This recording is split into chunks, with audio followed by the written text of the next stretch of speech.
এই জন্য সনাতন ধর্ম শ্রেষ্ঠ।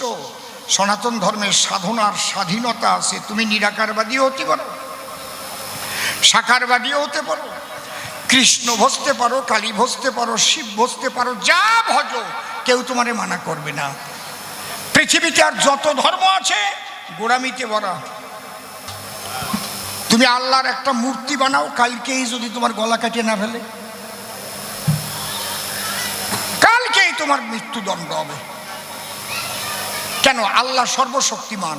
তাহলে আমি তার মূর্তি করে করতে পারবো না কেন? সেই মূর্তির মধ্যেও আছে। আমার যদি ইচ্ছা করে আমি দেখবো আল্লাহরে, কিন্তু কায়দা নাই, নিরাকার।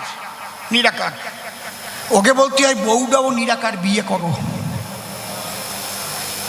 যাও নিরাকার বউ বিয়ে করে নিয়ে যাবা, বাসরে যাই আতাবা,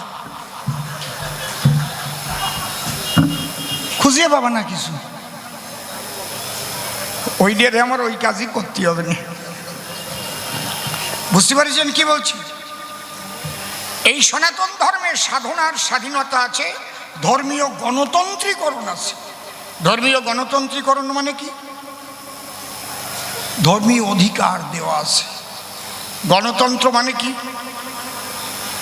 গণতন্ত্র মানে প্রত্যেকটা মানুষের অন্য অন্য জায়গায় যাই হোক অধিকার আলাদা আলাদা হোক, শেয়ার আলাদা, একজন ডিরেক্টর, একজন ডেপুটি ডিরেক্টর, একজন ইউডিসি ক্লার্ক, একজন এলডিসি ক্লার্ক, একজন ডি গ্রুপ, একজন ওই ক্লিং করে বেল বাজলি চা নিয়ে যায়,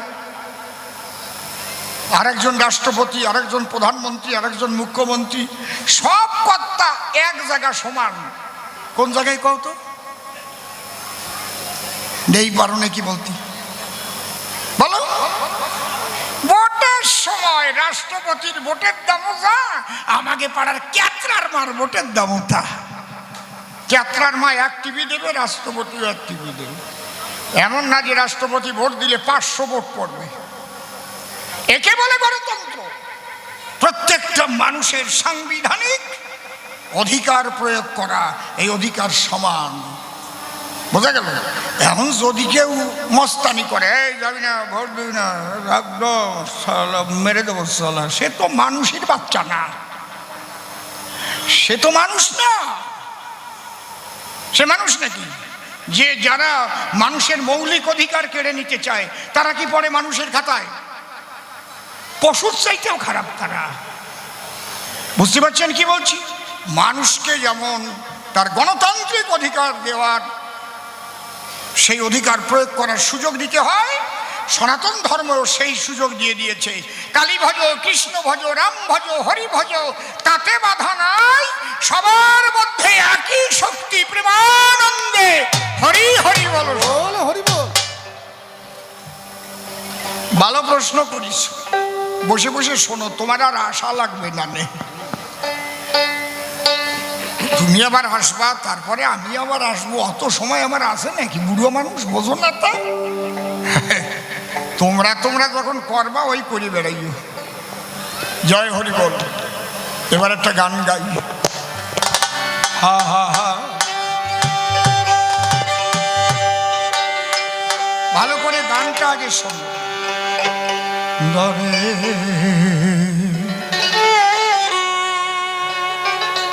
গুরু তোমায় আমি চিনিলাম না, সাধন ভজন আমার হলো না। গুরু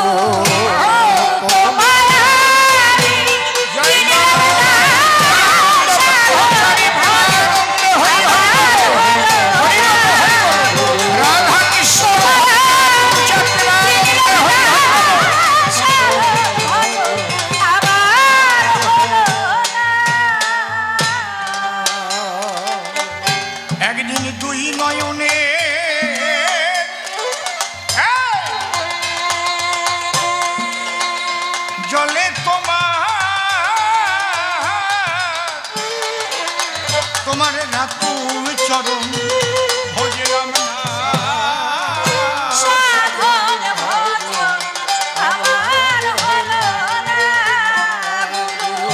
আমি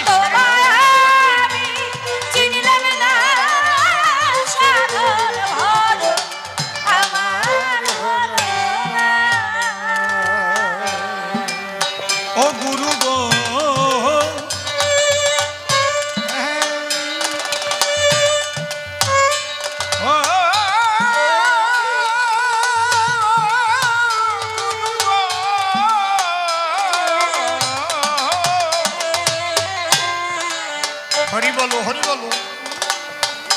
দিলেটা দে, দিলে নাই কেন, তোমায় দিলি কেন আবার? ওরে আমি পেয়েছি এই হে মায়ার সংসার, অসারকে তাই ভেবেছি সার। ভাব পরে চিন্তা করিলাম না,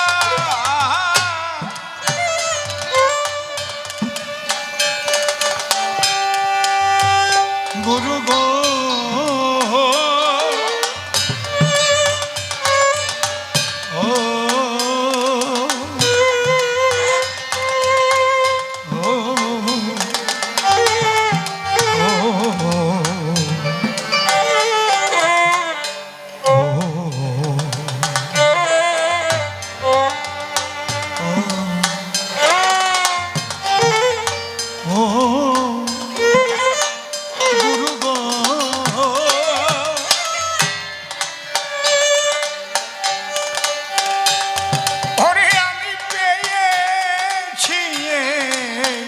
মায়ার সংসার, অসারকে তাই আমি ভেবেছি সার। ভব পারে চিন্তা করিলাম না,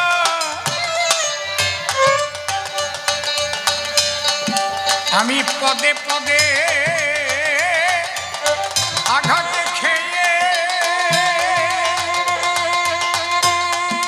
গুরু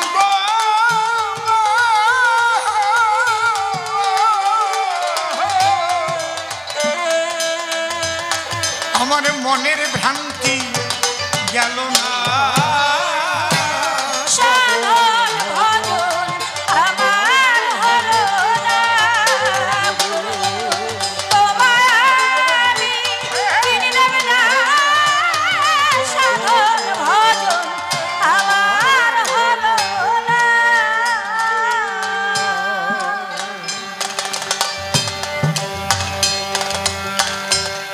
সদ্গুরুর শ্রীপাদ পদ্ম হৃদপদ্মে করে আরাধ্য, শুদ্ধ চিত্তে প্রণতি জানায়। সাধুগুরু বৈষ্ণব হেরি আর যত পুরুষ নারী আমার ভক্তিপূর্ণ প্রণাম গ্রহণ করিবেন সবাই। Bhim plus Shri, Bhim plus Shri.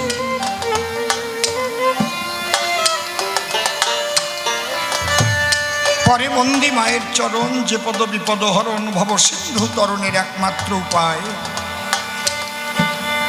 যে পদ ভাবিলে পরে আপদ হরে, বিপদ হরে, জীবগণে ধ্রুব মোক্ষ পায়। এ ভাবধারায় বলতে গেলে অনেক সময় যাবে চলে, তাইতে চিন্তা করলেম দিলে মনশিক্ষায় বেশি প্রয়োজন নাই। বাবা নিত্যানন্দের ভূমিকাতে কথা বলতে হবে এ সভাতে। জোর হাতে তার যুগল চরণে ভক্তিপূর্ণ প্রণাম জানাই। তুমি বাবা নিত্যানন্দ, তুমি যোগাও নিত্য আনন্দ। আমাদের জন্য প্রেমানন্দ তুমি করেছ দান, তাই তোমার রাখা প্রেমানন্দের সঙ্গ করে সকলের প্রেমানন্দ ভরে তার হৃদ মাঝারে তুমি অধিষ্ঠান। হরি হরি বল।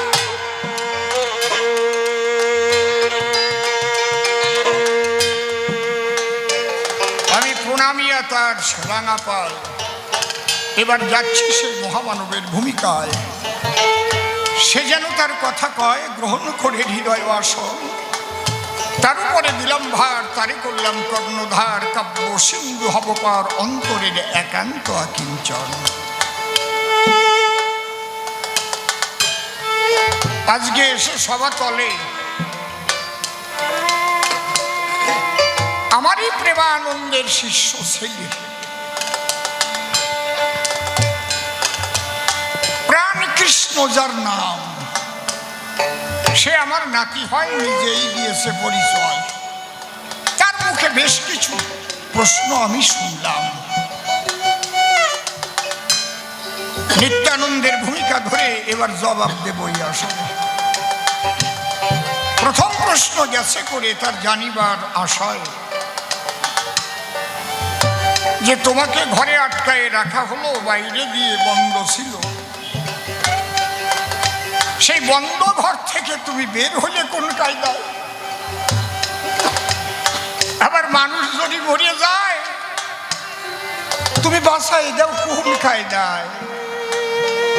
বলো বলো, কোন সাধনায় ইহা হয়? এইটা তার জানতে অভিপ্রায়।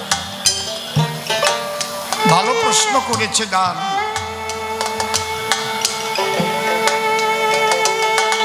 আমি প্রার্থনা করি বিশ্বপিতার সন্নিধান, হে প্রভু, সে যেন সদা সত্যনিষ্ঠে গড়তে পারে তার জীবন, হয় না যেন সত্যভ্রষ্ট, সত্যেই থাকে জগদিষ্ট, সত্য সাধনায় ঈশ্বর তুষ্ট। তুমি প্রভু দৃষ্টি রেখো, তোমার চরণে আমার রইল নিবেদন। দাদু ভাই, আমি দুই রকমের জবাব আছে তোমাদের দিয়ে যাই। একটা আছে সাধক সাধনার দ্বারায়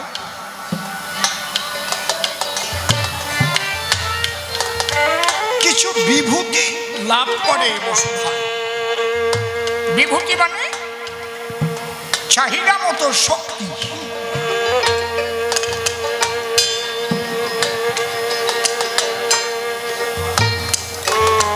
আমি অসীম সরকার হয়ে একটা কথা বলছি, কারণ এটা সাগর বাজার, এই জায়গা বলতে কোনো বাধা নাই।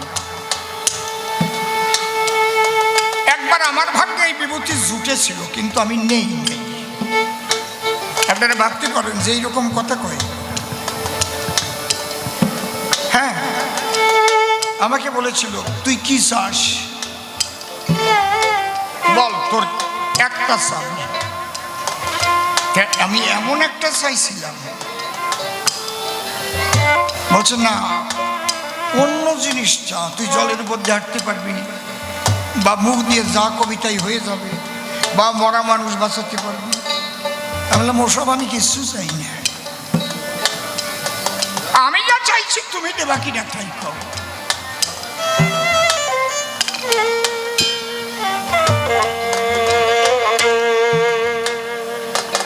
দিল না, বলছে ওটা তুই পাবি না। আমি বললাম আমি আর কিছু নেব না, ও দিয়ে আমি করবো কি?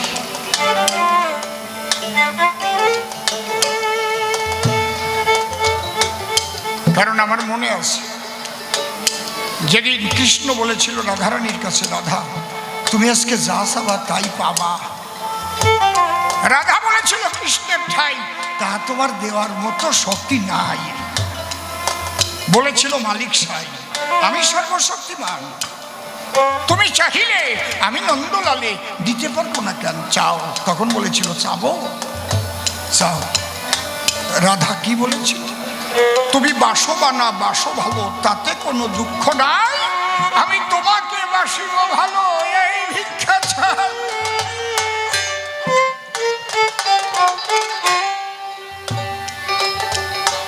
এই জায়গার ইনি হয়ে গেল বিশ্বের মালিক।